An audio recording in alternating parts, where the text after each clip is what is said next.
ನಮಸ್ಕಾರ ಸ್ನೇಹಿತರೆ, ಚಾನಲ್ಗೆ ಸ್ವಾಗತ. ಚಾನಲನ್ನು ಸಬ್ಸ್ಕ್ರೈಬ್ ಮಾಡ್ಕೊಳ್ಳಿ, ಬೆಲ್ ಐಕಾನ್ ಒತ್ತಿ, ಹಾಗೆ ಆಲ್ ಬಟನನ್ನು ಒತ್ತಿ.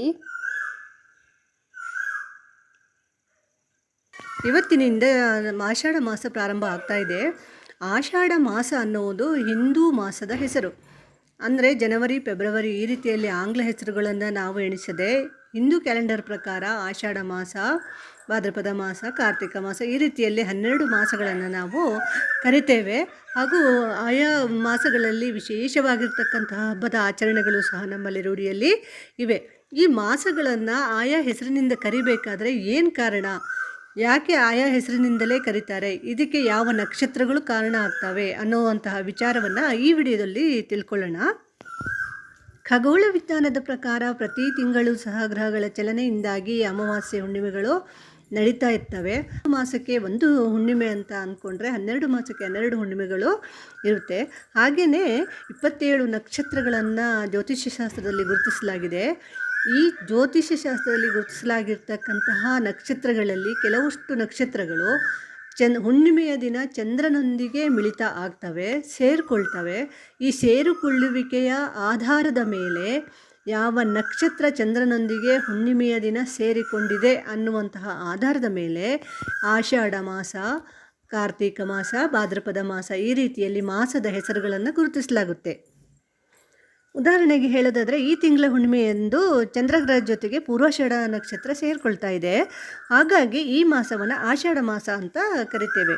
ಈ ನಕ್ಷತ್ರಗಳಲ್ಲಿ 27 ನಕ್ಷತ್ರಗಳ ಪೈಕಿ ಅಶ್ವಿನಿ, ಕೃತಿಕಾ, ಮೃಗಶಿರ, ಪುಷ್ಯ, ಮಘ, ಉತ್ತರ ಫಲ್ಗುಣಿ, ಚಿತ್ತ, ವಿಶಾಖ, ಜ್ಯೇಷ್ಠ, ಪೂರ್ವಾಷಾಢ, ಶ್ರವಣ, ಪೂರ್ವಭದ್ರ ಈ 12 ನಕ್ಷತ್ರಗಳು ಹುಣ್ಣಿಮೆಯಂದು ಚಂದ್ರಗ್ರಹದ ಜೊತೆಗೆ ಸೇರಿದರೆ ಮಾತ್ರ ಆಯಾ ಸಮಯಕ್ಕೆ ಆ ಮಾಸಗಳು ಪ್ರಾರಂಭವಾಗುತ್ತೆ. ಆಯಾ ಮಾಸಗಳಿಗೆ ಆಯಾ ನಕ್ಷತ್ರಗಳ ಹೆಸರನ್ನು ಸೇರಿಸಿ ಹೇಳ್ತಕ್ಕಂಥದ್ದು ಒಂದು ಕ್ರಮ.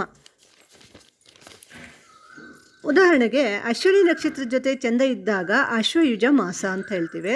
ಕೃತಿಕಾದೊಂದಿಗಿದ್ದಾಗ ಕಾರ್ತಿಕ ಮಾಸ, ಮೃಗಶಿರದೊಂದಿಗಿದ್ದಾಗ ಮಾರ್ಗಶಿರ ಮಾಸ, ಪುಷ್ಯದೊಂದಿಗಿದ್ದಾಗ ಪುಷ್ಯ ಮಾಸ, ಮಘ ಅಥವಾ ಮಖ ಅಂತ ನಾವು ಹೇಳ್ತೀವಲ್ಲ, ಮಖ ನಕ್ಷತ್ರದೊಂದಿಗೆ ಇದ್ದಾಗ ಮಾಘ ಮಾಸ, ಉತ್ತರ ಫಲ್ಗುಣಿ ನಕ್ಷತ್ರದೊಂದಿಗಿದ್ದಾಗ ಪಾಲ್ಗುಣ ಮಾಸ, ಚಿತ್ತ ನಕ್ಷತ್ರದೊಂದಿಗಿದ್ದಾಗ ಚೈತ್ರ ಮಾಸ, ವಿಶಾಖದೊಂದಿಗೆ ಇದ್ದಾಗ ವೈಶಾಖ ಮಾಸ, ಜ್ಯೇಷ್ಠ ನಕ್ಷತ್ರದೊಂದಿಗಿದ್ದಾಗ ಜ್ಯೇಷ್ಠ ಮಾಸ, ಪೂರ್ವಾಷಾಢದೊಂದಿಗಿದ್ದಾಗ ಆಷಾಢ ಮಾಸ, ಶ್ರವಣದೊಂದಿಗಿದ್ದಾಗ ಶ್ರಾವಣ ಮಾಸ, ಉತ್ತರ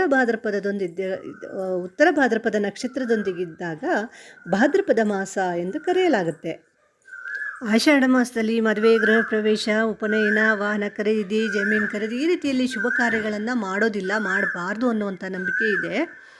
ಆ ನಂಬಿಕೆಗಳು ಒತ್ತಟ್ಟಿಗೆ ಇಟ್ಕೊಳ್ಳೋಣ. ಆಯಾ ನಂಬಿಕೆ ಅವರವರಿಗೆ ಸಂಬಂಧಪಟ್ಟಿದ್ದು. ಆದರೆ ವೈಜ್ಞಾನಿಕವಾಗಿಯೂ ಸಹ ಆಷಾಢ ಮಾಸದಲ್ಲಿ ಮುಂಗಾರು ಪ್ರಾರಂಭ ಆಗುವಂತಹ ಸಮಯ, ಮಳೆಗಾಲ ಆರಂಭವಾಗುವಂತಹ ಸಮಯ, ರೈತಾಪಿ ಜನಗಳು ತಮ್ಮ ಜಮೀನುಗಳಲ್ಲಿ ಉಳುಮೆ ಇತ್ಯಾದಿಗಳನ್ನು ಮಾಡಿ ಬೆಳೆ ಬೆಳೀಲಿಕ್ಕೆ ತಯಾರಾಗ್ತಕ್ಕಂತಹ ಸಮಯ. ಈ ಸಮಯದಲ್ಲಿ ಮದುವೆ ಮುಂಜಿ ಕಾರ್ಯಗಳಿಗೆ ಸಮಯವನ್ನು ವ್ಯಯ ಮಾಡೋದು ಕಷ್ಟದ ವಿಷಯ ಆಗಿರುತ್ತೆ. ಹಾಗೆಯೇ ಬೆಳೆ ಬೆಳೀಲಿಕ್ಕೂ ಸಹ ಅವರಿಗೆ ಅವಕಾಶಗಳು ಇರೋದಿಲ್ಲ. ಇನ್ನೊಂದು ವಿಚಾರ ಅಂತ ಹೇಳಿದರೆ ಮಳೆ, ಗುಡುಗು, ಮಿಂಚು, ಸಿಡಿಲು ಅಂತ ಹವಾಮಾನ ವೈಪರೀತ್ಯಗಳು ಇದೇ ಸಮಯದಲ್ಲೇ ಇರುತ್ತೆ. ಆದ್ದರಿಂದ ರಕ್ಷಣೆಯ ವಿಚಾರವಾಗಿಯೂ ಹೌದು, ಆಹಾರ ಬೆಳೆಗಳನ್ನು ಬೆಳಿಬೇಕಾದಂತಹ ಅಗತ್ಯದ ಕಡೆಗೂ ಹೌದು.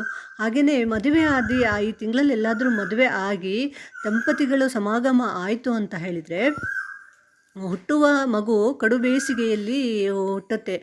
ಏಪ್ರಿಲ್ ತಿಂಗಳಿನಂತಹ ಕಡು ಬೇಸಿಗೆಯಲ್ಲಿ ಹುಟ್ಟುವಂಥ 9 ತಿಂಗಳ ನಂತರ ಹುಟ್ಟುವಾಗ ಅಷ್ಟು ಕಡು ಬಿಸಿಲಿರುತ್ತೆ. ಆ ಕಡು ಬಿಸಿಲನ್ನು ಬಾಣಂತಿ ಅಥವಾ ಮಗು ತಡ್ಕೊಳ್ಳಿಕ್ಕೆ ಸಾಧ್ಯ ಆಗೋದಿಲ್ಲ ಅನ್ನೋ ಕಾರಣಕ್ಕೆ ಇದನ್ನು ಸ್ವಲ್ಪ ನಿಯಂತ್ರಿಸಿದರೂ ಇರಬಹುದೋ ಏನೋ ಅಂತ ಅಭಿಪ್ರಾಯಗಳು ಇದೆ. ವೈಜ್ಞಾನಿಕವಾಗಿ ಮಾತ್ರ ಇದು ನಿಜವಾಗಿಯೂ ಹೌದು. ಇನ್ನೊಂದು ವಿಚಾರ ಅದೇ ರೈತಾಪಿ ಜನಗಳ ವ್ಯವಸಾಯ ಕಾರ್ಯದಲ್ಲಿ ಅವರು ನಿರತರಾಗಿರುವಾಗ ಮದುವೆ ಮುಂಜಿ ಅಂತ ಸಮಯವನ್ನು ವ್ಯರ್ಥ ಮಾಡಲಿಕ್ಕೆ ಅವರು ಇಷ್ಟಪಡೋದಿಲ್ಲ. ಜೊತೆಗೆ ಮುಂದಿನ ಜೀವನಕ್ಕೆ ಬಾಳ್ವೆಗೆ ಅತಿ ಅವಶ್ಯಕವಾಗಿರ್ತಕ್ಕಂತಹ ಆಹಾರ ಧಾನ್ಯಗಳನ್ನು ಬೆಳೆಯೋದು ಸಹ ಅತಿ ಮುಖ್ಯ ಆಗಿರೋದ್ರಿಂದ ಈ ತಿಂಗಳಿನಲ್ಲಿ ಈ ಥರ ಶುಭ ಕಾರ್ಯಗಳನ್ನು ಮಾಡ್ತಾ ಸಮಯ ವ್ಯರ್ಥ ಮಾಡೋದಕ್ಕಿಂತ ಕರ್ತವ್ಯದ ಕಡೆಗೆ ಗಮನ ಕೊಟ್ಟು ಬಾಳನ್ನು ನಡೆಸೋದು ಅತಿ ಮುಖ್ಯ ಆಗಿರುತ್ತೆ ಅನ್ನೋದು ಕಾರಣವೂ ಸಹ ಮುಖ್ಯ ಆಗಿರುತ್ತೆ. ಆದರೆ ಈ ಆಷಾಢ ಮಾಸ ಶಕ್ತಿ ದೇವತೆಗಳನ್ನು ಆರಾಧಿಸಲಿಕ್ಕೆ ಅತಿ ಅನುಕೂಲವಾಗಿರ್ತಕ್ಕಂತಹ ಮಾಸ ಇದು. ಈ ಮಾಸದಲ್ಲಿ ಗೌರಿ ಮಾತೆಯನ್ನು, ಪಾರ್ವತಿ ಮಾತೆಯನ್ನು ಹಾಗೂ ಕಾಳಿಕಾ ದುರ್ಗಾ ಮಾತೆಯರನ್ನು ಪೂಜಿಸಿ ಸಾರ್ಥಕತೆಯನ್ನು ಪಡೀಲಿಕ್ಕೆ ಬೇಕಾದಂತಹ ಅವಕಾಶಗಳು ಹೆಚ್ಚಿದೆ. ಈ ಸಂದರ್ಭಗಳಲ್ಲಿ ಶಕ್ತಿ ಮಾತೆಯರು ಅಥವಾ ದೈವಿ ಶಕ್ತಿಯು ಮುಂಚೂಣಿಯಲ್ಲಿರುತ್ತೆ. ಅವುಗಳನ್ನು ಒಲಿಸ್ಕೊಳ್ಳಿಕ್ಕೆ ಅತಿ ಸುಲಭ ಆಗುತ್ತೆ ಅನ್ನೋ ಕಾರಣಕ್ಕೆ ಪ್ರತಿ ಮಂಗಳವಾರ ಮತ್ತು ಶುಕ್ರವಾರದ ದಿನಗಳಂದು ಹೆಂಗಳಿಯರು ದುರ್ಗೆ ಮತ್ತು ಪಾರ್ವತಿಯನ್ನು ಹಾಗೆ ಗೌರಿಯನ್ನು ಸಹ ಪೂಜಿಸೋದು ರೂಢಿಯಲ್ಲಿದೆ. ಈ ಪೂಜೆಯಿಂದ ಅತಿಯಾದ ಶ್ರೇಯಸ್ಸು ಸಿಗುತ್ತೆ ಅನ್ನುವಂತಹ ನಂಬಿಕೆಯೂ ಸಹ ಇದೆ. ಈ ಆಷಾಢ ಮಾಸದಲ್ಲಿ ದೇವಿ ಪೂಜೆಯನ್ನು ಹೊರತುಪಡಿಸಿ ಮಾಡ್ತಕ್ಕಂತಹ ವಿಶೇಷ 2 ಹಬ್ಬಗಳಿದ್ದಾವೆ. ಗುರುಪೂರ್ಣಿಮಾ ಜುಲೈ 10ಕ್ಕೆ ಆಚರಿಸ್ತಕ್ಕಂಥದ್ದು, ಹಾಗೆಯೇ ಜುಲೈ 24ಕ್ಕೆ ಭೀಮನಾಮಾವಾಸ್ಯೆಯನ್ನು ಆಚರಿಸ್ತಕ್ಕಂಥದ್ದು. ಇದಾಗಿತ್ತು ಇಂದಿನ ವಿಡಿಯೋವನ್ನು ಪೂರ್ತಿ ನೋಡಿದ್ದಕ್ಕಾಗಿ ಧನ್ಯವಾದಗಳು. ವಿಡಿಯೋಕ್ಕೊಂದು ಲೈಕ್ ಕೊಟ್ಟು ಶೇರ್ ಮಾಡಿ, ಚಾನಲನ್ನು ಸಬ್ಸ್ಕ್ರೈಬ್ ಮಾಡಿಕೊಂಡು ಆಲ್ ಬಟನನ್ನು ಒತ್ತಿ. ನಮಸ್ಕಾರ.